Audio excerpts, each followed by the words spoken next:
Name it. Good evening, my name is Madeline Epley, and today I'm going to be telling you the dangers of online dating. As we know, online dating has been around for a very long time and has its positives and negatives. Online dating helps many people throughout the world find their partner. Some work out in the long run and some don't. Although dating apps have been very beneficial to some, unfortunately it hasn't for others. Dating apps are mobile applications that help people find potential romantic or sexual partners. Dating apps have been around since 1964 when St. James Computer Dating Service, also known as Compat, was created, followed by the Operation Match in 1965, which was put together by a team of Harvard undergrads. In today's time, Tinder is the most popular and widely used dating app. You may know of many other popular dating apps such as Bumble, Hinge, or Grindr. There are currently 10 dating apps in the US being used, but more than 1,500 worldwide. There are many stories of people meeting through a dating app and ending in a happy marriage. On the other hand, there are also many stories of people being killed, kidnapped, or abused for meeting these people through applications. Some research examples provided by the article are dating apps doing enough to keep you safe include a woman going on a date with a man she had met through Tinder. This woman was later found killed and dismembered by said man. Another example of online dating being dangerous, a 36-year-old male being charged with attempted murder before shooting himself during a standoff. As you could presume, this man was using dating apps. Another man from Connecticut was charged with murder, sexual conduct, and more after strangling his date. Mind you, this was their first date. Those are just some of many times an online date has gone terribly wrong. The darkest side of online dating included a study done in 2017 that showed 36% of online daters found their interactions, quote, either extremely or very upsetting, end quote.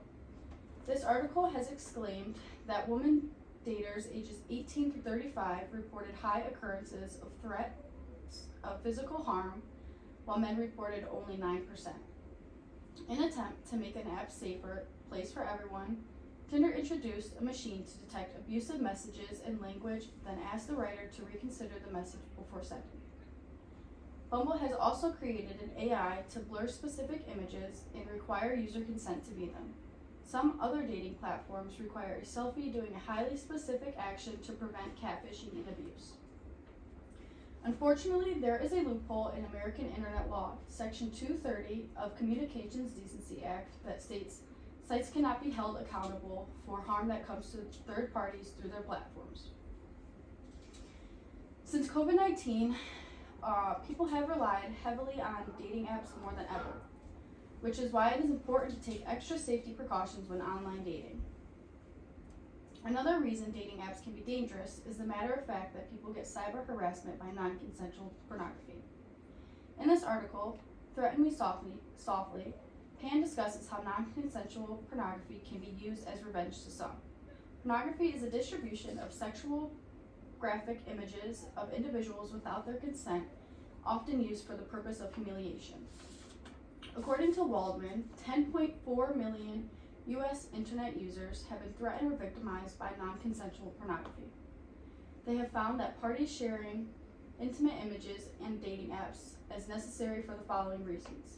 1, sharing verifies identity. 2 is that if users want to see what the others look like, they must share.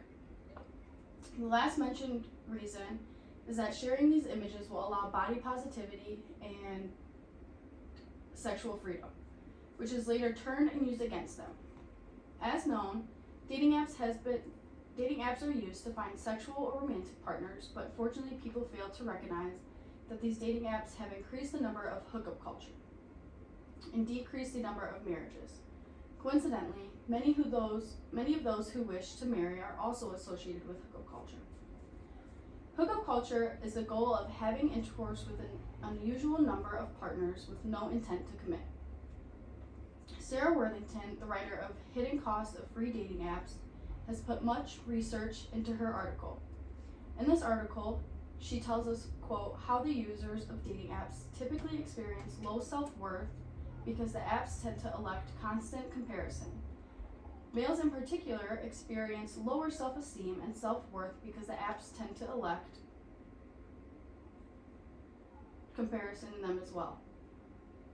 On the bright side of things, dating apps have led to as many as 1.5 million dates. Previously stated, Tinder is the most popular app, but also the second most downloaded free app on smartphones. I'm not here to convince you to not use dating apps, but please take extra precaution when doing so.